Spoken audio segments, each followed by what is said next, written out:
Bonjour, aujourd'hui je vous parle de la loutre en tant que totem chamanique. Loutre. Du 20 janvier au 18 février, c'est la période de l'épuration et c'est l'outre qui arrive sur la roue des 12 totems correspondant au signe du Verseau. Ce totem appartient au clan de l'air, sa polarité est yang. Son totem végétal, la fougère, son totem minéral, la turquoise. L'outre représente la joie, la fantaisie, la serviabilité et l'esprit de groupe. L'outre ne craint pas le froid du nord car grâce à son pelage composé de poils courts et longs emboîtés, elle possède une véritable barrière thermique extrêmement isolante. L'isolement s'arrête là, car la loutre vit en groupe. Elle aime jouer avec ses congénères et même avec d'autres espèces, car elle est peu craintive. La loutre incarne l'énergie féminine, maternante, car elle prend particulièrement soin de ses petits. Et elle sait y faire, notamment grâce à son goût pour le jeu. Comme eux aussi, elle est joyeuse, curieuse et tout l'intéresse. Elle incarne l'innocence primordiale, celle d'avant le péché originel. De la même façon, les personnes qui ont ce totem aiment être avec les autres. Elles sont curieuses de tout et apprécient les partages d'expériences. Elles ont gardé leur âme d'enfant qui aime découvrir, créer, inventer, seule, mais de préférence avec d'autres. Chez ces personnes, l'enfant magique côtoie le vieux sage à l'intérieur. Ils font équipe tous les deux.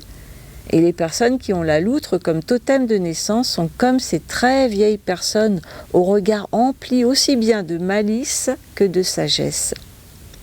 Elles sont fidèles en amitié et toujours prêtes à accourir si besoin pour aider, consoler, encourager ou être là, tout simplement.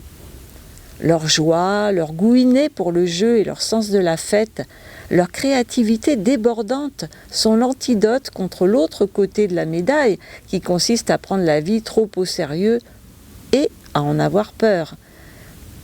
Ce qui peut leur arriver si elles cessent de nourrir leur âme, par exemple lorsqu'elles se laissent emprisonner dans des activités ou des relations dans lesquelles elles perdent leur vitalité et leur joie. Elles deviennent alors comme cette femme du conte Peau de phoque, peau d'âme, dont la peau se dessèche, desquame, puis se craquelle, dont les paupières pèlent, les cheveux commencent à tomber, qui devient d'une pâleur mortelle, qui perd ses rondeurs et se met à boiter, dont le regard devient terne et dont la vue s'obscurcit, d'après Clarissa Pinkola, femme qui court avec les loups. Elles perdent leur peau d'âme, il leur faudra la recouvrer, coûte que coûte. Comme la femme phoque du conte, les natifs de la loutre sont libres dans leur tête et ne pensent jamais à mal, ce qui fait qu'ils abordent le monde avec le cœur pur et léger. Leur amour pour les autres a su rester vierge, immaculé comme au premier jour. Ce sont des personnes de cœur. La conséquence est qu'elles ne voient pas arriver les gens qui ont de mauvaises intentions et qu'elles ne comprennent pas ce qui leur arrive lorsqu'elles se rendent compte trop tard de leur malveillance.